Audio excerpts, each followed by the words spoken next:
Fala pessoal, boa tarde, estão conseguindo me ouvir aí?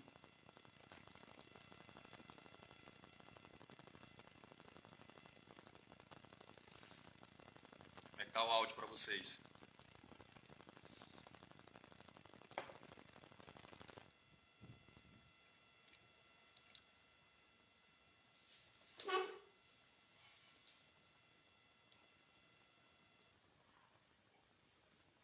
Boa tarde, Gabi.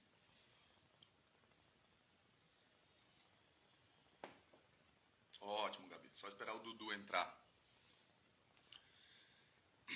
Então, a live de hoje é saúde pós-competição. Então, a gente vai falar um pouquinho sobre o que acontece no mundo do bodybuilder, né, após as competições. Então, manda aí essa live para alguém que vai gostar desse tema. Então, clica aqui no aviãozinho e encaminha essa live para o maior número de pessoas.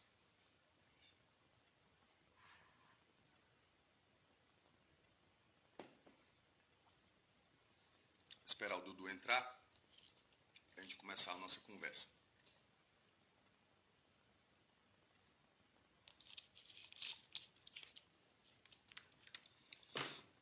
Enquanto isso, enquanto o Dudu não entra, eu vou estar... O motivo dessa live é da gente discutir um pouquinho sobre o livro. Então, o Dudu, ele fez a entrevista e participou da entrevista, né, do livro no 9º capítulo, tá? Então, a gente vai discutir um pouquinho aí sobre o que acontece no pós-competição em atletas de bodybuilding. Então, um assunto ainda pouco discutido, pouco comentado, e a gente vai tentar trazer alguns detalhes importantes. Então, se você gosta desse assunto, se você acha que alguém vai gostar dessa live, encaminhe essa live aí para o maior número de pessoas.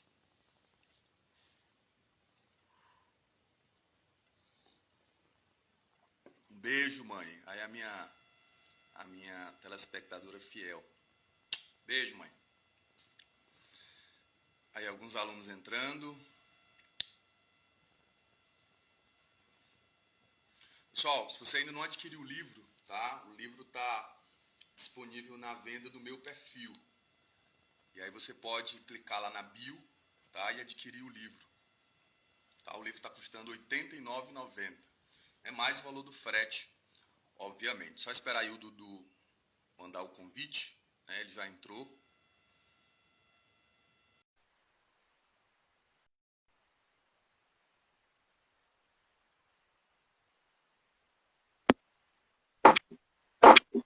Fala, Dudu. Fala, Thiago. Fala, Thiago. Beleza? Tudo bem? Tudo bem? Cara, não tô te ouvindo, cara. Sem áudio pra mim aqui. Ué?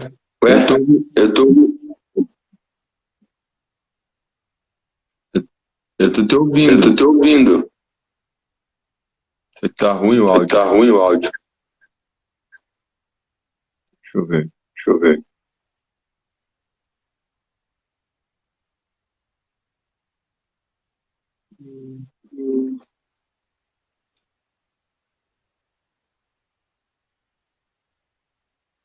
Não tá me ouvindo? Continua sem te ouvir, Dudu. Será que o pessoal tá ouvindo? Tenta pelo fone.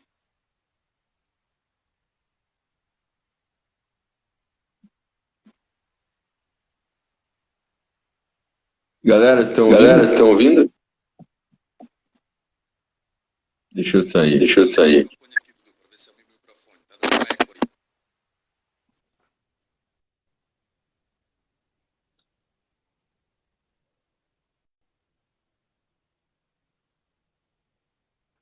Ele vai entrar de novo lá.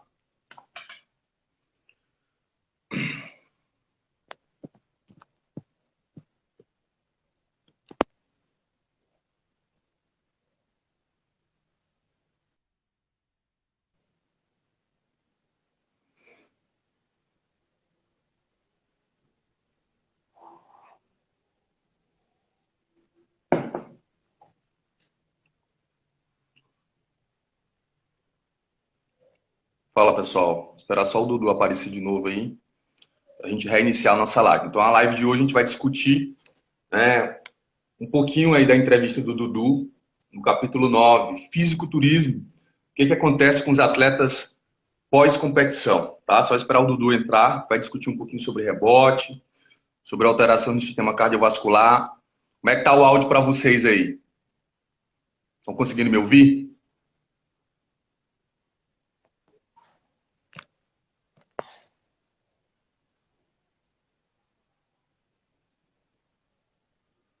Para o eco?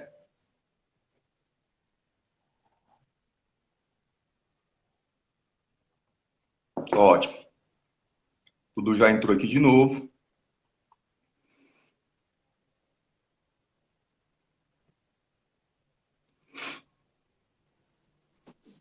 E aí?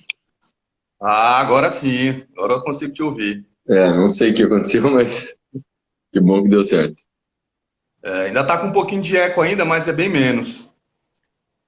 Pra mim Mas tá normal. tá dando para te ouvir de boa. E aí, como é que tá em Balneário? Tá bom? Tá frio aí? Aqui, cara, tá friozinho. Mas eu Tá tava. dando quantos graus, Fiz mais ou bastante menos? cardio agora. Fiz bastante Tá cardio dando... agora, tava na academia, deu uma esquentada. Show. Dudu, eu vou desativar os comentários aqui, tá? Até pra Beleza. não ficar cortando teu rosto.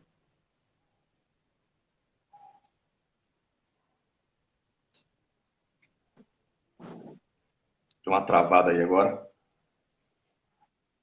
Então bora lá, Dudu, cara. Primeiro eu quero te agradecer, tá? Por ter aceito o convite. Então, muito obrigado. Quero te agradecer também por ter aceito participar desse projeto. Então, o Dudu aí, para quem não sabe, né? Ele participou da entrevista do livro Fisiculturismo dos Palcos da Ciência. Então, Dudu, muito obrigado, cara.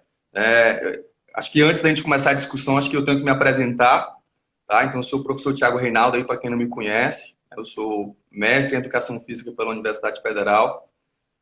Sou árbitro da Confederação Brasileira, então foi um dos anseios, né, por escrever esse livro, tentar reunir toda a bagagem teórica e prática.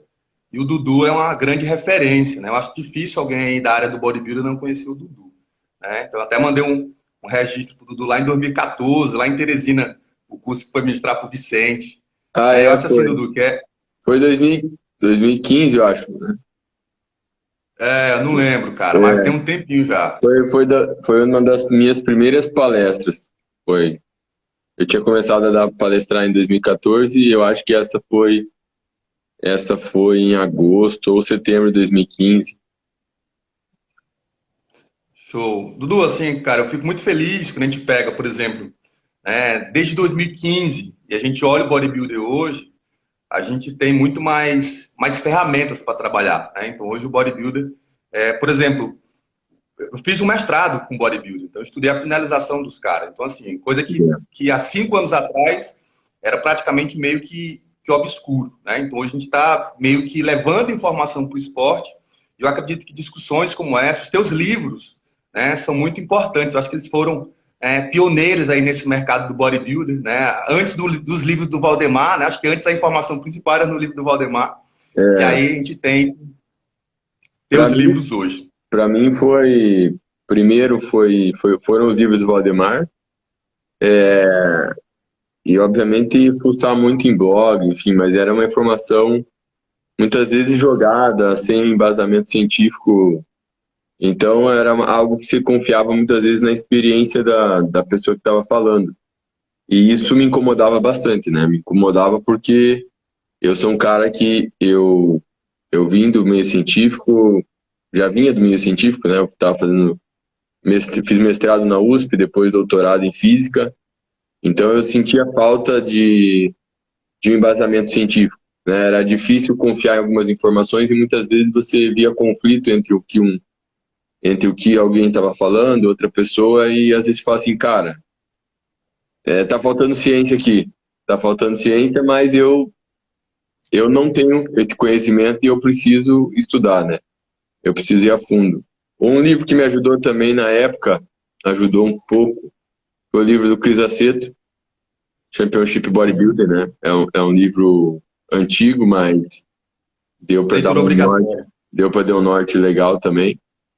Mas mesmo assim, eu falo assim, os meus livros eles são um reflexo da minha curiosidade e da minha insatisfação com o conhecimento que eu me deparei dentro do fisiculturismo, né?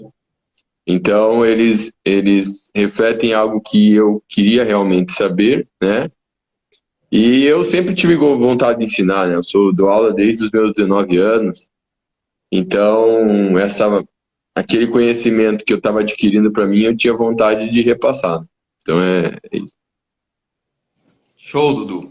Cara, então assim, acho que para a gente iniciar a nossa discussão, né, acho que é primeiro importante a gente falar para o pessoal, né, para atletas, tem alguns alunos aí de graduação, né, eu também dou aula, né, dou aula na educação física, na nutrição, e é importante a gente contextualizar isso para os alunos, assim, por que eu tive esse desejo de escrever esse livro? Porque na experiência que eu tive na graduação, né, quando os professores de educação física falavam do bodybuilder, cara, era só para associar com droga, isso me incomodava. Então imagina da gente falar de automobilismo, eu falar de toda a base do automobilismo, eu falar mal disso. Então isso me incomodava, né? E eu percebi que boa parte desse comportamento dos professores é por desconhecer o esporte, né? Então assim, o acesso à informação ainda é pouco acessível, informações de qualidade no meio do bodybuilding. Então na graduação de educação física, eu não sei como é especificamente na nutrição, porque eu ministro poucas disciplinas. Uhum. Mas na educação física, a gente vê sobre basquete, sobre futebol, sobre natação, mas a gente não vê nada sobre fisiculturismo. Então, assim, o aluno meio que sai com também. O aluno meio que sai com a deficiência, cara. Então, assim, eu acho que a gente falar não somente, né, para o atleta, para o coach, para o treinador, mas falar para esse público, né, mais, digamos assim, elitizado do ponto de vista de conhecimento, é importante para a gente começar a formar novas opiniões sobre o bodybuilding. O que tu acha sobre isso? Então, na nutrição também, não, obviamente não se fala nada de fisiculturismo, mas eu nem tinha expectativa que falasse também, obviamente eu ficaria surpreso se falasse. Eu não sei o quanto é possível cobrar isso do curso, porque nutrição esportiva já é uma disciplina que tem uma carga horária geralmente reduzida no curso de nutrição.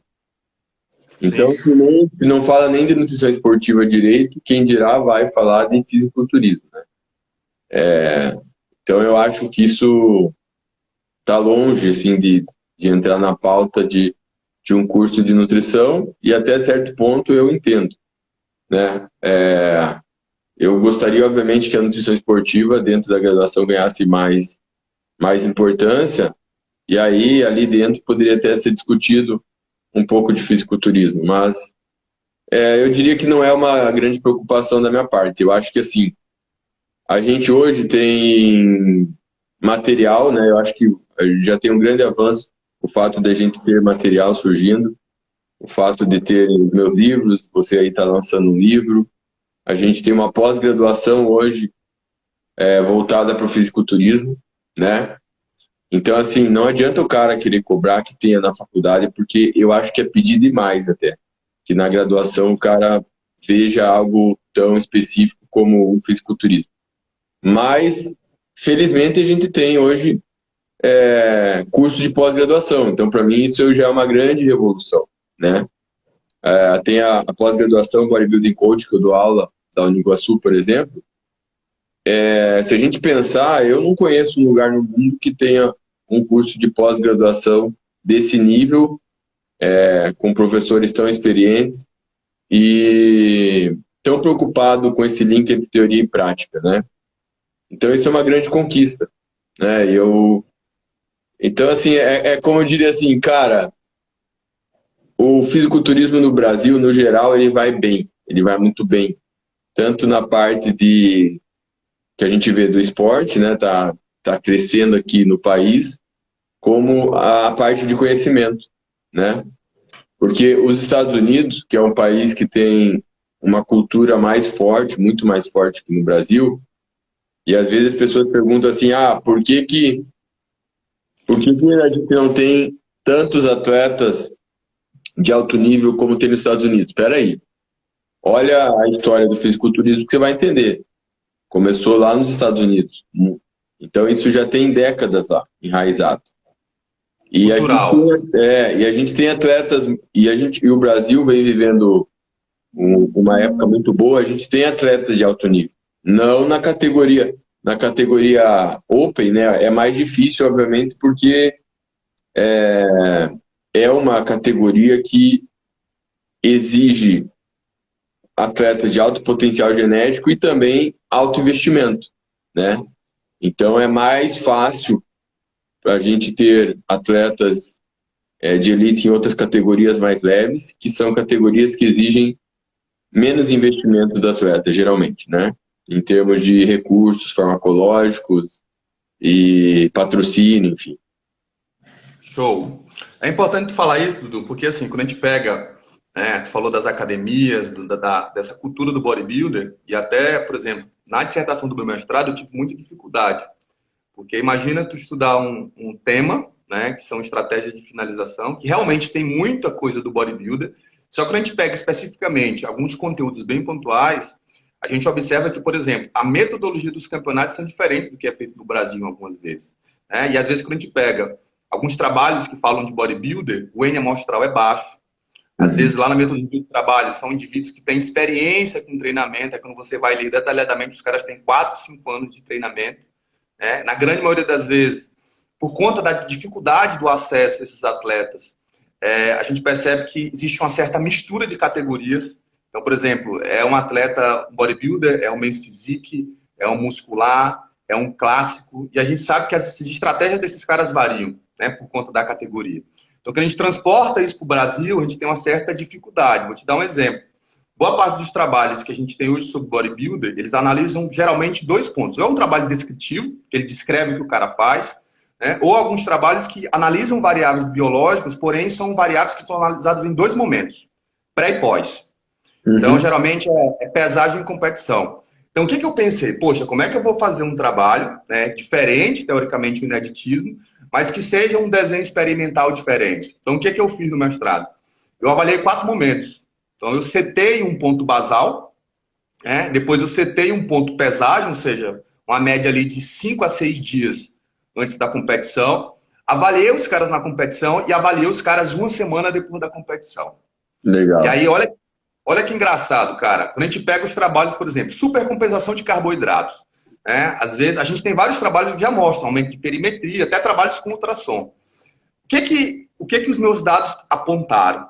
Que, às vezes, quando eu tenho o cara aqui no basal e ele faz isso na competição, se eu não sei de onde esse cara partiu, pode ser que essa diferença entre a pesagem e a competição, o cara só tenha voltado para o basal. Ou seja, na verdade, ele não teve um aumento. O cara voltou para onde ele estava. Ou seja, ele estava tão debilitado que pode ser que ele tenha tido um ganho, mas não foi. Às vezes o cara pega assim, o cara aumentou 13%, 20% entre a pesagem e a competição. Tá, mas se eu não sei de onde ele partiu, é muito difícil eu tirar alguma informação baseada nisso. E curiosamente, cara, a maior variação dos meus atletas foi no rebote. Em todas as variáveis, eu analisei, cara, variabilidade da frequência cardíaca, a gente analisou, né, estado de desidratação pela gravidade específica da urina, através do refratômetro, e a gente analisou espessura muscular e leite subcutâneo, através do ultrassom. Todas as variáveis deram muito parecidas, né? Então, o atleta, ele vem ali... Tem atleta que, nas estratégias de finalização, o cara vai reduzindo o leito muscular, vai aumentando o leito gorduroso, o leito adiposo. Ou seja, o que o cara está fazendo está sendo contraproducente do ponto de vista da estética. Só que, assim, como o meu trabalho, né, era um trabalho que eu estava observando o que os caras estavam fazendo, eu não podia manipular. Sim, então, eu selecionei 10 atletas, né, e eu quero ver o que esses caras fazem do ponto de vista de variáveis biológicas. E olha um dado interessante. Eu peguei atletas, cara, 7 dias após a competição, que mesmo o cara tendo aumentado, em média, aí uma quantidade de 7, 8 litros, a gravidade específica da urina está batendo 10,30, 10,20, que isso significa um estado de desidratação severa. Ou seja, mesmo o cara, ele tendo, né, aumentado a ingestão de líquido, mesmo assim, 7 dias após, ele não consegue voltar para o estado hidratado. E aí, assim, a gente tem várias hipóteses por que isso acontece, né, que eu acho que é interessante a gente... É um dos pontos que a gente vai discutir aqui hoje. Né? Tipo assim, o que o cara faz, às vezes, do ponto de vista de redução de de déficit energético é tão severo, cara, que agudamente não consegue ser revertido. Ou seja, precisa de um pouco de mais tempo. Por exemplo, a gente pode fazer um paralelo aqui com o eixo hormonal. Então, obviamente, dependendo da magnitude do eixo, né, vai demorar mais tempo para esse eixo restabelecer. Por que eu não conseguia analisar esses caras? Porque era muito dispendioso do ponto de vista financeiro. Então, o meu desejo era pegar esses caras no rebote, uma semana depois, e analisar eles 15 dias, 30 dias e 60 dias. Para me fazer tipo um time cost desses caras. Então, porra, o cara alterou na semana final de competição, né? O que alterou e por que alterou? Então, acho que seria alguns dados interessantes. Mas a gente já tem alguns colegas, né, tentando rastrear mais ou menos isso. Só que eu bati na dificuldade, né, que a gente encontra na literatura estrangeira. Que é, por exemplo, eu não consigo pegar 10 bodybuilders da categoria 8.5 e comparar os caras com a categoria 90.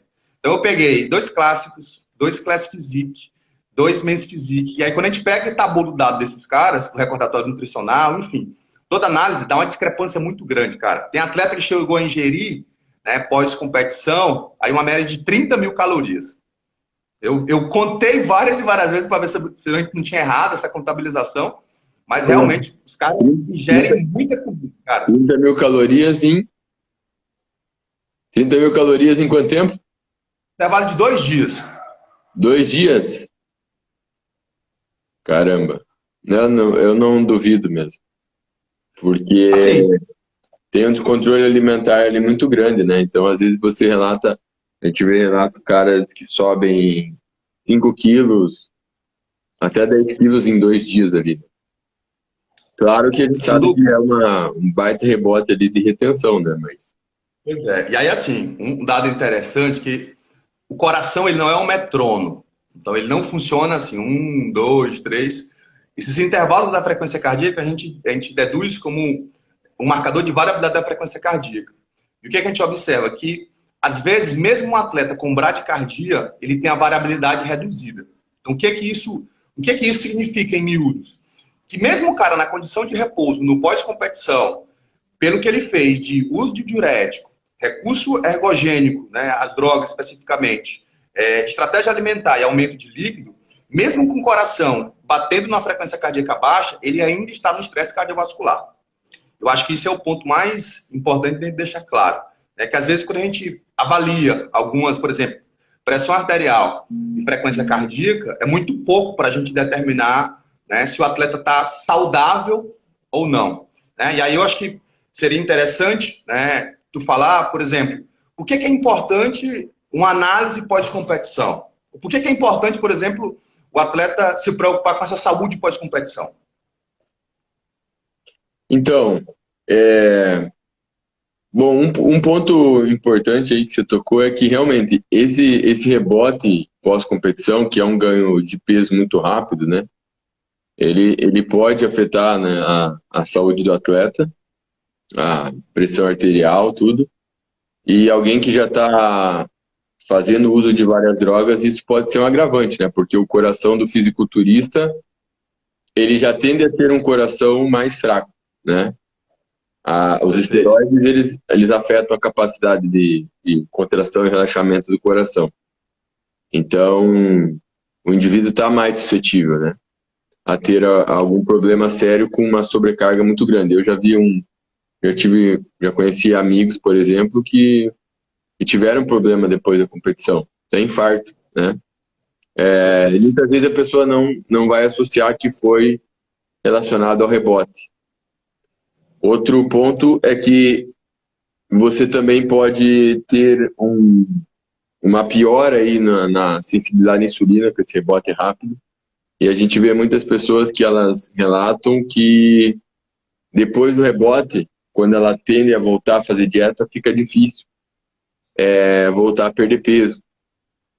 E a gente tem alguns estudos em animais e humanos que mostram que esse rebote pode piorar a sensibilidade à insulina, afetar, reduzir o gasto energético e, consequentemente, vai dificultar a perda de peso subsequente, né?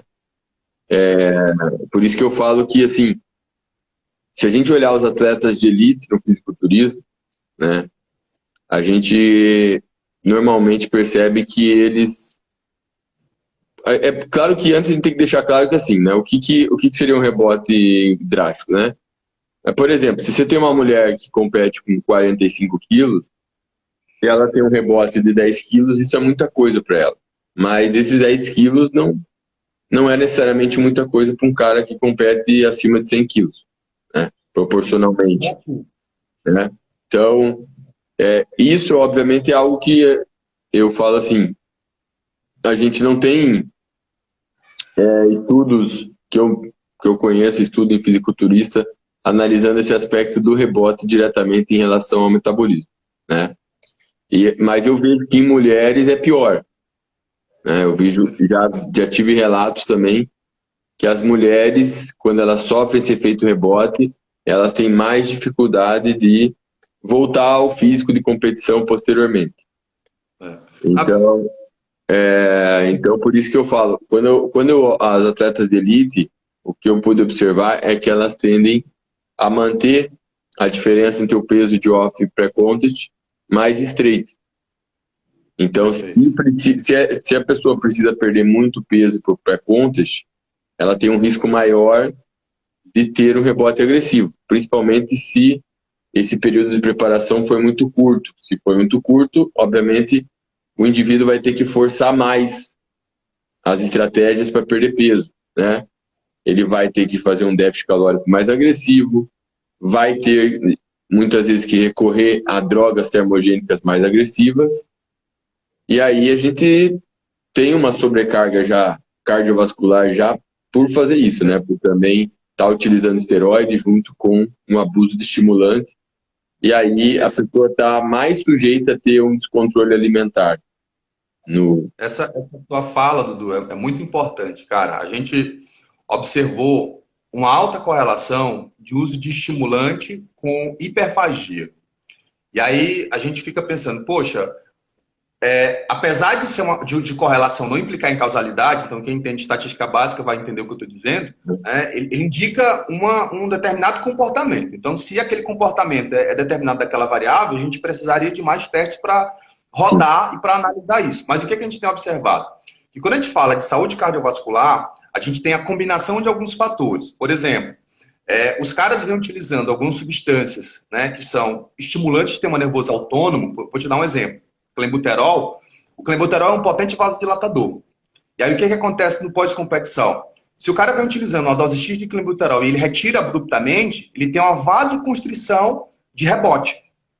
Ou seja, ele vai ter uma redução do calibre do vaso. Só que, de forma sinérgica, o que vai acontecer? O cara vai aumentar uma quantidade absurda de água.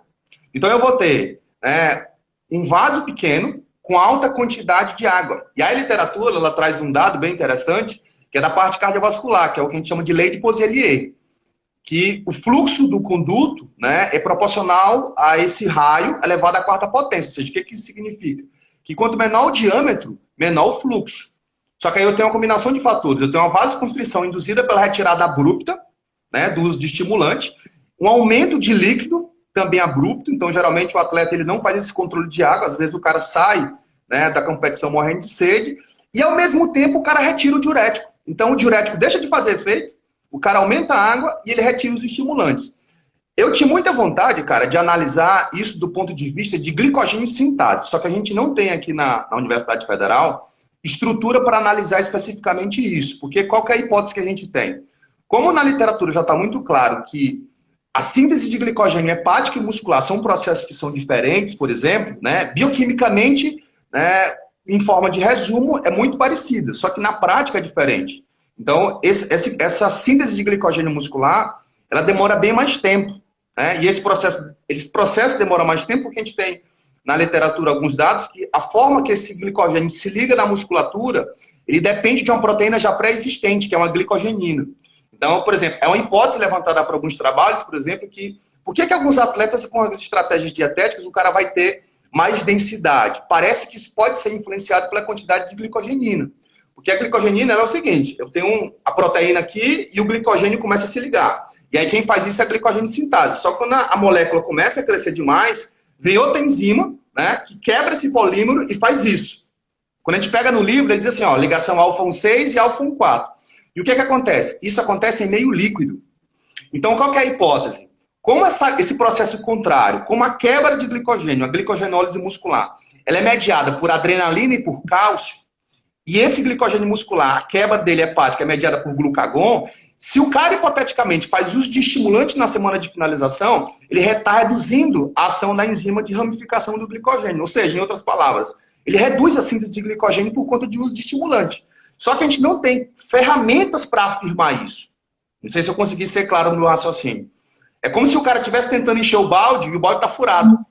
Aí o que é que o cara te fala, né? Ele vai dizer assim, olha, Dudu, o meu físico... Já ouvi muito isso de atleta. O meu físico estava melhor 2, 3 dias depois da competição. E aí o cara vai te dizer que é porque ele comeu carboidrato. Só que ele esquece que junto com carboidrato vem quem? Vem sódio e vem água. Né? E no livro, no capítulo de finalização, o Adams está até na entrevista, eu falo sobre isso. Então não existe carb up sem água. Não existe carb up sem uma quantidade mínima de sódio. E quando a gente pega isso na prática, o que os caras fazem? Ao mesmo tempo que o cara aumenta a água, o cara aumenta o sódio. O cara retira o sódio para fazer o carboidrato, ou seja, o transportadorzinho intestinal lá reduz a eficiência. Então, o cara fica com uma quantidade de glicose absurda na região abdominal. Né? E eu, como árbitro, cara, às vezes o cara me pergunta assim, Thiago, por que o atleta não ganhou? Tem atleta que consegue segurar isso no palco. Só que se o cara tiver com quantidade absurda de comida, eu acredito que independente da treinabilidade desse atleta, o cara não consegue sustentar. E quando a gente pega um atleta com uma categoria difícil, por exemplo, 85, 90, que eu, como árbitro, eu peço 2, 3 confrontos, né? E aí é o que eu me irrito, às vezes, com alguns professores que dizem que fisiculturismo não é esporte. Porque se você pegar um cara fazendo 4, 5 confrontos, você vai ver que o cara precisa de força, mas o componente cardiovascular nos confrontos, ele conta muito. Porque imagina o cara segurar uma pose isométrica por uma média de 30 segundos. Então, quando a gente pega todas essas variáveis, o que o cara pensa no rebote? Que o peso do cara aumentou, né? E esse simples aumento de peso impacta na pressão. Só que ele esquece que existem várias variáveis que vão influenciar no processo. Eu acho que isso é muito importante deixar claro para os atletas. Né? Tipo assim, eu acredito que quanto menos agressivo for a última semana, eu acredito que mais tranquilo vai ser esse rebote. Sim, sim, com certeza. E, na verdade, menos chance de errar na finalização, né? As pessoas acham que precisa fazer muita manipulação na finalização para acertar o físico, e isso é um mito. Na verdade, o cara complica demais porque ele não entende fisiologia, né? Então, e aí quando acontece uma cagada, quando não dá certo, ele fica procurando algum culpado ali. E, na verdade, a culpa é a falta de conhecimento da pessoa, né? Porque ela vai... Pior é aquele atleta que ele pergunta para um, pergunta para outro, enfim, faz uma mistureba ali, e aí joga potássio, zera sódio, e taca diurético, vai pra sauna. Enfim, a pessoa não entende direito o que está fazendo, né? Cara, é bem isso, né? Na verdade, é difícil. Eu lembro que quando a gente conversou anteriormente, que a gente estava fechando a entrevista, né? Tu falou uma coisa bem interessante, que tu até colocou na entrevista. Hoje é difícil a gente dizer em que fase da finalização o atleta erra mais. Porque o cara erra no off, ele erra no pré-contas e erra na última semana. Então, assim, hoje o que eu vejo, cara? O campeão é o cara que erra menos, não é o cara que acerta mais. Então, talvez, por exemplo, eu estou te falando isso baseado nos meus dados. Talvez, se os caras fizessem a metade das coisas que eles fazem na última semana, talvez a estética do cara estaria muito melhor no palco e ele sofria menos. Só que tu vai falar para um treinador, tipo assim, olha, cara, que não existe carb up sem água. Não existe carb up sem água. Só que o que tu vê na prática? Às vezes, o que eu mais ouvi dos meus atletas é que o cara tava morrendo de sede. E como eu tava fazendo estudo, eu não podia dar água pro cara. Eu não podia intervir em nada. O cara tava com o coach dele lá, eu tava neutro. Então, assim, são coisas, teoricamente, que são simples, né? E que, infelizmente, ainda o pessoal do bodybuilder não entendeu que a prática ela é importante. Só que se a gente não pegar esses conceitos da bioquímica, da fisiologia e talvez até da genética, cara, a gente vai ficar fazendo as coisas a olho cego. Vou te dar um exemplo. Quando a gente entende um pouquinho da bioquímica, a gente percebe que, em algumas situações, a bioquímica ela não consegue responder completamente algumas indagações. Por exemplo, eu não sei se isso é uma experiência comum tua, mas eu tenho observado que o atleta que é ex-obeso, ele tem uma dificuldade muito maior na finalização do que um atleta que não teve problema com obesidade. E aí, quando a gente vai para a literatura, né, tem várias hipóteses que podem explicar isso. Sensibilidade à insulina, processo inflamatório, né, enfim, o intestino do cara que não é saudável, metabolização, a bioquímica. O que a gente tem na literatura hoje, alguns dados apontando? Que o processo de carb up, por exemplo, né, ele é influenciado, aonde esse grânulo de glicogênio vai estar, é influenciado muito pela genética do cara. E no livro eu comento isso, que às vezes o cara pensa que o processo de carb up, você vai aumentar o glicogênio do músculo. Hoje a gente tem respaldo para fazer a seguinte pergunta: aonde que você vai aumentar o glicogênio do músculo? Em que região? Né? É o glicogênio que está entre a fibra, entre as fibras, ou é o glicogênio que está no sarcolema? Porque hoje o glicogênio está geralmente em 3 regiões. E o que é uma hipótese minha, tá? Que eu coloquei no livro. Eu tenho a seguinte hipótese, que o cara que veio de um processo inflamatório muito crônico, muito prolongado, ele vai ter uma quantidade de glicogênio subsarcolemal mais aumentada. Então aqui eu tenho uma membrana, e aqui eu tenho o sarcolema. Então parece que quanto mais glicogênio eu tenho nessa região, é como se fosse um depósito de energia por conta da alta inflamação na membrana. O processo inflamatório está muito grande. Então os hormônios têm dificuldade de atuar. O atleta pode ter resistência periférica à insulina, ter uma menor sensibilidade aos hormônios androgênicos. Então parece que um dos mecanismos de defesa é aumentar essa quantidade de energia para facilitar essa troca de fluidos. E aí quando o cara entra na reta final de finalização, você percebe que o cara fica definido, o músculo do cara fica com a baixa quantidade de gordura, mas você percebe que o cara não está legal. Ou seja, ele não está estético. Né? E isso ainda é uma hipótese que está no campo da especulação. Tá? Então eu estou especulando que isso provavelmente aconteça. E aí talvez, tu que tem muito mais experiência do que eu, tu vai observar dos atletas o seguinte: cara, quando eu faço a finalização com batata, eu encho rápido. Quando eu faço a finalização com arroz, eu encho devagar. E aí quando a gente pega, por exemplo, a bioquímica, né, ambos são fontes de carboidrato. Mas a forma que esse carboidrato vai ser redirecionada para o músculo faz diferença.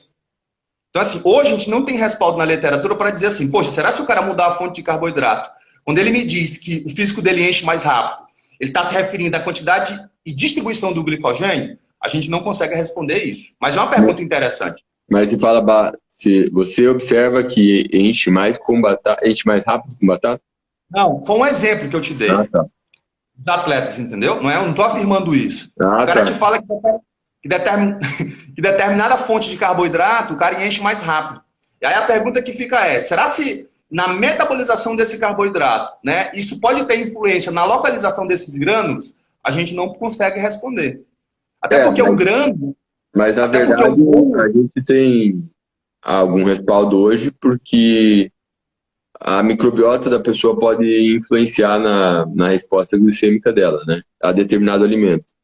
Então, o índice glicêmico ele é um conceito que não dá para levar ele ao pé da letra porque ele é baseado numa média, né? E a resposta glicêmica de uma pessoa com determinado alimento pode ser diferente da outra, né?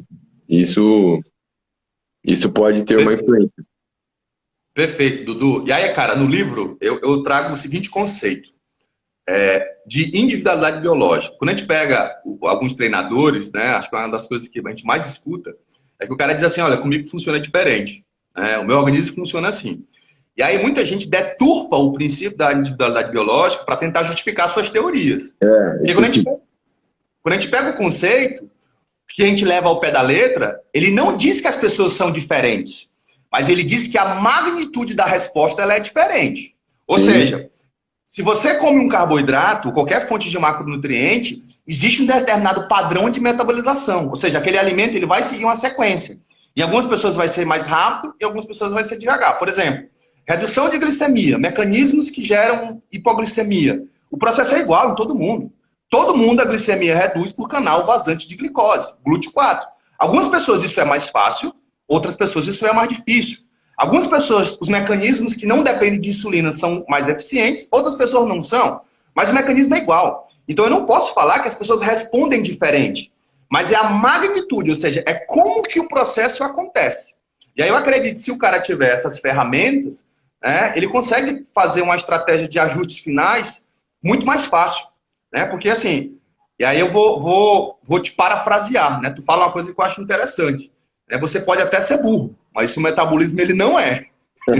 E aí quando o cara chega na última semana, Dudu, o que eu percebo? o cara tenta, né, eu acredito que o que ele faz na última semana, ele tenta melhorar 5%. Só que ele termina piorando 50%. Concorda com esse pensamento? Eu diria que 50 pode ser exagerado, mas eu diria que é comum o cara piorar o físico, né? É comum. Então, e acho que o que acontece também é que muitos atletas eles fazem uma série de manipulações e muitas vezes uma manipulação ela sobrepõe algumas manipulações equivocadas, né? Então, por exemplo, o uso de diurético ele vai desidratar o cara. Então, é comum que por mais que o cara faça alguma cagada em termos de manipulação de eletrólito, de carboidrato, ele ainda assim consiga entrar mais definido do que ele estava antes em decorrência do uso do diurético. Claro que isso também vai depender muito da genética do indivíduo, enfim, mas eu já conversei com atletas experientes, enfim, e eu percebia um monte de manipulação equivocada, mas mesmo assim o cara foi lá e foi campeão overall, né? Mas as manipulações que eles estavam fazendo, obviamente, eram equivocadas. E ele nem tinha noção direito do que estava fazendo, né? Simplesmente alguém mandou fazer e pronto. Ou seja, muitas vezes a pessoa fazendo isso, ela até coloca em risco a sua vida, né? A gente vê que a gente tem... Alguém pode falar assim, Dudu, mas fulano é profissional e não sei o que e tal, mas, pô, a gente sabe que, por exemplo, o Mohamed Benaziza era um atleta profissional e ele morreu na finalização. Um atleta supostamente muito experiente. Em 1994, o Paul Dillé também caiu no palco do Olímpia, né? Ele passou mal em decorrência de manipulações equivocadas na finalização. Na época se dizia que foi furosemida que ele usou, mas furosemida sozinha não faz isso, né? Ou seja, Perfeito. na falta de conhecimento, muitas pessoas culpam, a culpa foi do diurético. Mas quem conhece fisiologia e olha o que o cara fez, vai perceber que não foi só diurético, porque o diurético é um medicamento que muitas pessoas usam no dia a dia. Enfim. Então, mesmo atletas profissionais, eles cometem vários equívocos nas estratégias de finalização, né? Porque mesmo os coaches que supostamente são mais experientes, eles muitas vezes fazem estratégias arriscadas e perigosas, só que o nosso corpo ele é muito resistente, né, Thiago? Então, eu digo assim, poderia morrer muito mais gente na finalização, é que o corpo é muito foda, isso é real, né? Sim. O próprio Sardinha, eu lembro que eu li uma entrevista dele anos atrás, que ele foi parar no hospital e basicamente, se não me engano, na época, ele tinha feito uma finalização em que tinha utilizado potássio em combinação com o diurético poupador de potássio, ou seja, teve hiperpotassemia. É algo que, se você conhece a teoria, você vai perceber que é uma cagada que você está fazendo. É muito Eu diria claro. que é um absurdo, é uma cagada. É um absurdo. Então, a gente vê que mesmo atletas muito experientes se colocam em situações muito perigosas, né?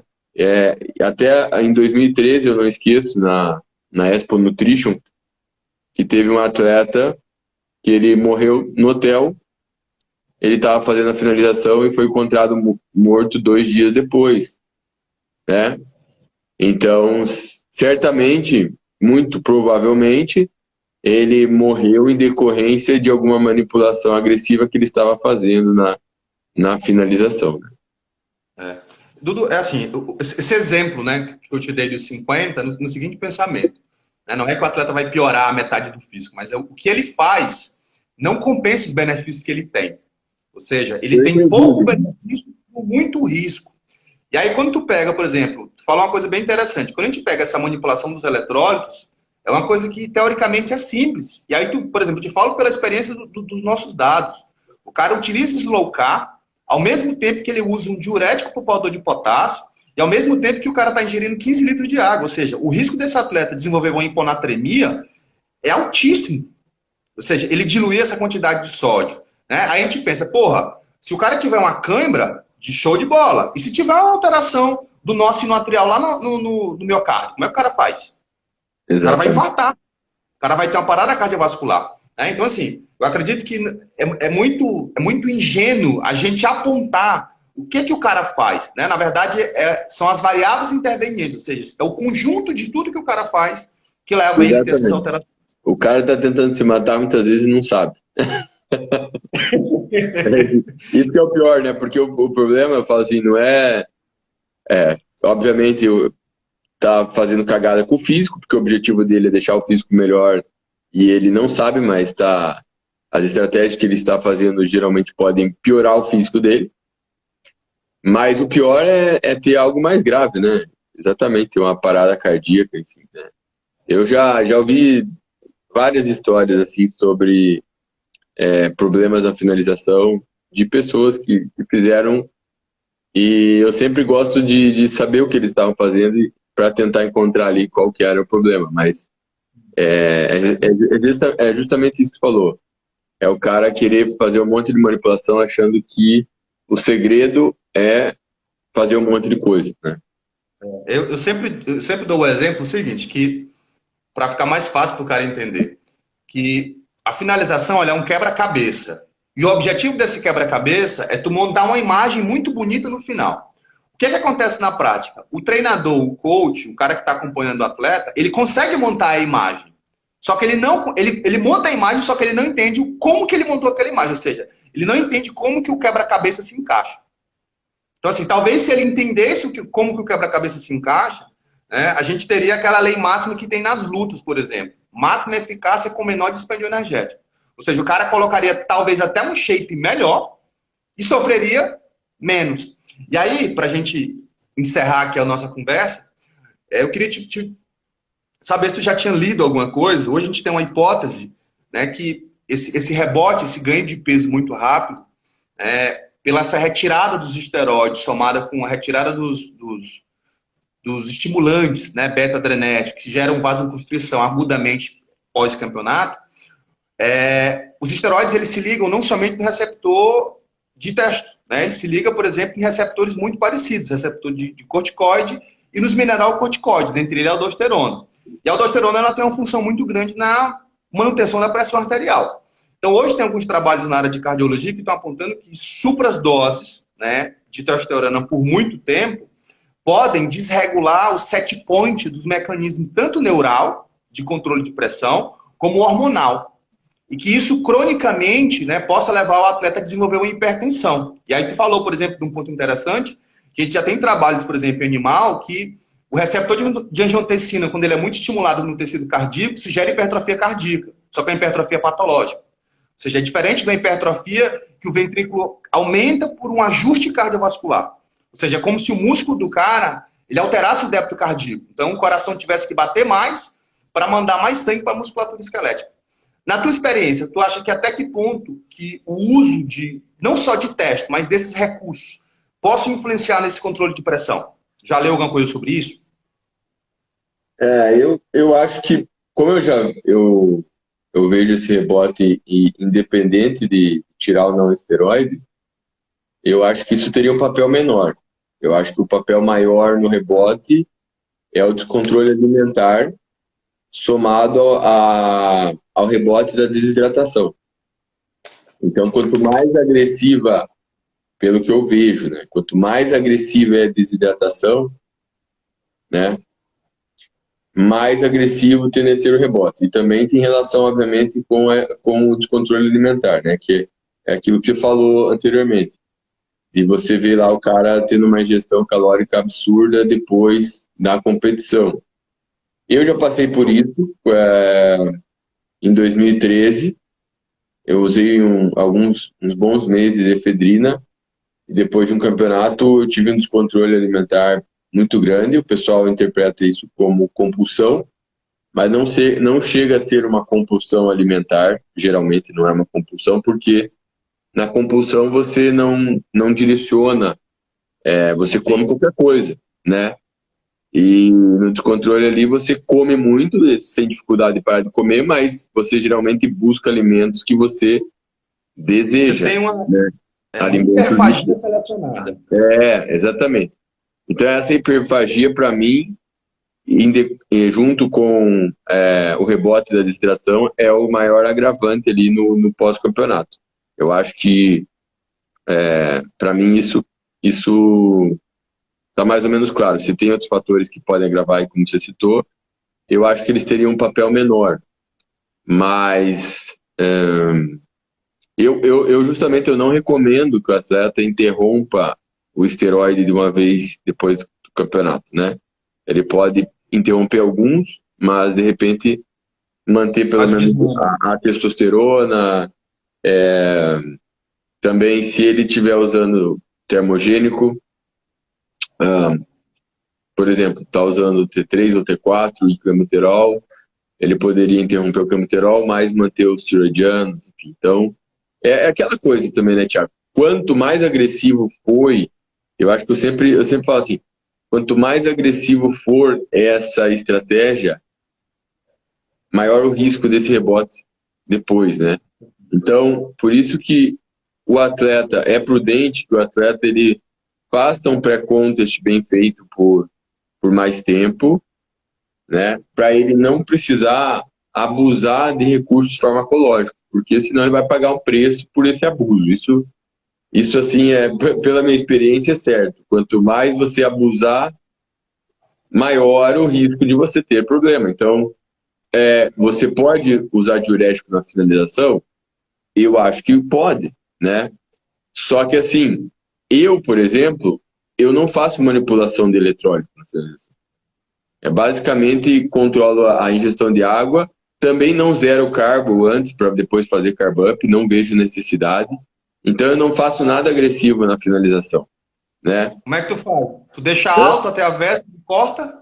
Isso, eu deixo a água alta até mais ou menos sexta-noite, se o campeonato for sábado, eu não corto, eu reduzo no sábado só. Sim, sim. E uso um diurético mais fraco ali, né? Não uso furosemida, por exemplo. Não é necessário, não é necessário usar um diurético tão agressivo como furosemida. Então, e também não tem essa manipulação de eletrólito, né? Eu deixo sódio, né? Não, potássio às vezes eu suplemento um pouquinho, mas eu não corto sódio. Então, se o cara usou um diurético como um tiazídico, hidroclorotiazida, eu uso um pouco de potássio, mas bem tranquilo. Então, não tem muito segredo. Até ensino isso nos cursos. Falo, cara, né, é um diurético, é o básico. Então, não tem que inventar muito, né? Porque o cara tem que estar com o físico bom antes da finalização, né? Ele tem que estar com o físico já pronto e ali no final é só tirar água, né? E mexer um pouquinho no carbo ali, no carb up para encher o físico. Mas se você força demais, você tende a colocar em risco o teu físico e a tua saúde, né? Cara, felizmente, eu posso falar assim que eu nunca tive um atleta que teve algum problema sério na finalização, né? Sempre tranquilos ali, sempre estando bem, mesmo ali no dia do campeonato, está bebendo água, né? Eu não vejo necessidade de tirar água, até porque se o cara tá, se ele está tomando bastante água, reduz a água, ele já vai estar ali com o físico seco, né? O diurético só vai dar um empurrãozinho a mais para ficar mais seco. E se você usar um diurético mais potente, o atleta acaba perdendo volume também, né? Acaba podendo ficar mais flat, né? Então isso tem que ter essa cautela. Eu sempre gosto de deixar claro, né? Agora eu falo não como pesquisador, como autor, mas como árbitro. Sempre, quando a gente analisa um atleta no palco, a quantidade de gordura do atleta, às vezes quando o cara fala, fulano de tal está definido, né? Atleta tal está definido. Nunca se refere somente à quantidade de gordura, sempre é um contexto. Que às vezes o cara está definido e está flat, às vezes o cara está com uma baixa quantidade de gordura, mas está com muita água entre a pele e o músculo. Às vezes o cara está com pouca água entre a pele e o músculo, só que o músculo não encheu, né? Então sempre a gente está falando de um contexto. Então quando a gente pega os atletas, né, os melhores atletas, né? E no livro eu procuro trazer essa visão, né? Eu gosto de chamar a última semana de ajustes finais, não necessariamente de finalização. E quando você fala finalização, traz a ideia que o físico do cara só vai estar pronto naquela semana. Mas, na verdade, o cara vai entrar para melhorar isso aqui, né? E é justamente o que tu falou. Ele melhora isso aqui fazendo pouquíssimas coisas. Às vezes, nem usando diurético. Só manipulando ali os eletrólitos ou até a própria água, o cara tem um resultado absurdo. Dá para usar chá também, né? Dá para usar alguns chás diuréticos também. E é o que você falou mesmo. Se o cara tem que estar muito bem ali antes. Então, com o ajuste final, ele tem que estar melhor no dia do campeonato. Mas o principal ali tem que ser feito ali até a última semana. A semana final, tem gente que cria uma expectativa enorme, mas é porque o cara não está pronto de verdade, né? Faltou tempo de dieta. É bem isso. Dudu, cara, eu acho que a gente está completando aqui quase 1 hora de live, né? Passou bem rápido. Quero te agradecer demais, tá? Por ter contribuído aí pela entrevista, né? No livro. Então, estou bastante feliz. Agradeço também pelo aceite aí da live. Então, espero que você tenha gostado. E aí eu sou um fãzaço do Dudu, ó. Só tá faltando o de metabolismo, né? O metabolismo eu vou adquirir. Parabéns pelo livro, viu, Thiago? Eu me surpreendi pela qualidade do material, tá? Eu já li alguns trechos, algumas coisas, e parabéns mesmo. Não é... Você fez um trabalho aqui bem preocupado em fazer um trabalho bem completo. Então eu indico pra galera aí do bodybuilding, tá, pessoal? Até porque, assim, se não fosse para indicar, eu nem faria live com o Thiago aqui. Eu realmente gostei do material dele. Teria fugido da live.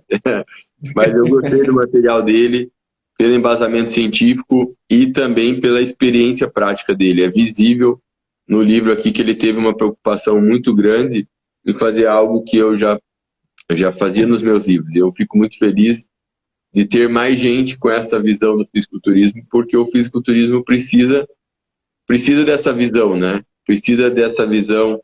O fisiculturismo ele precisa de mais ciência, né? Porque a ciência dentro do fisiculturismo torna o nosso esporte ainda mais bonito e mais sério, né? Então, é muito foda aí o trabalho que você fez, Thiago. A preocupação de escrever um livro bem embasado e de trabalhar em sinergia com especialistas, né? Além de mim, você contratou uma série de especialistas para dar uma contribuição aqui. E eu achei muito legal a forma que você montou o livro. Tá, galera? Sim. Então, ó, Thiago, onde que encontra teu livro? Cara, tá na bio, né? Na bio do meu Instagram. Basta clicar na bio, lá vai ter o link para venda. É isso aí. Dudu, brigadão, cara. E aí, fala pra galera aí, tem algumas pessoas que me seguem, obviamente elas te conhecem, né? Mas fala aí dos teus livros, tu tem curso, né? Onde que a galera pode adquirir também os teus livros? Galera, meus livros também, tem link ali no meu perfil do Insta, né? Tem o livro Hormônios, o livro Nutrição no Fisiculturismo e o livro novo de emagrecimento. E também dar um recadinho para vocês que a gente, ali pela Niguaçu, a gente lançou um congresso, né? Sobre um congresso de bodybuilding, que vão ter vários experts aí no assunto, e treinadores e influencers relacionados ao fisiculturismo e vários atletas também. Então dê uma olhada lá no meu Instagram que vocês vão ver o card lá desse congresso de bodybuilding. E tá com valor bem acessível. Então é isso aí. Muito obrigado, Thiago. Muito obrigado pelo convite. Tá? Gostei muito aí pela honra de ter sido convidado para participar do teu livro. E muito sucesso aí, cara, no teu trabalho. Dudu, cara, eu que te agradeço, né, pela live, pelas conversas que a gente teve.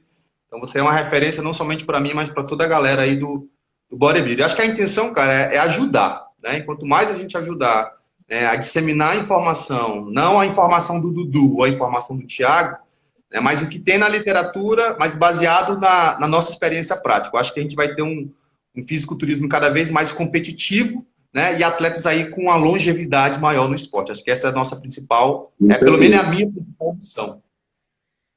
É isso aí, também concordo plenamente. Dudu, cara, abraço. Valeu, Obrigadão grande e abraço. até a próxima. Valeu, Valeu. galera, abração.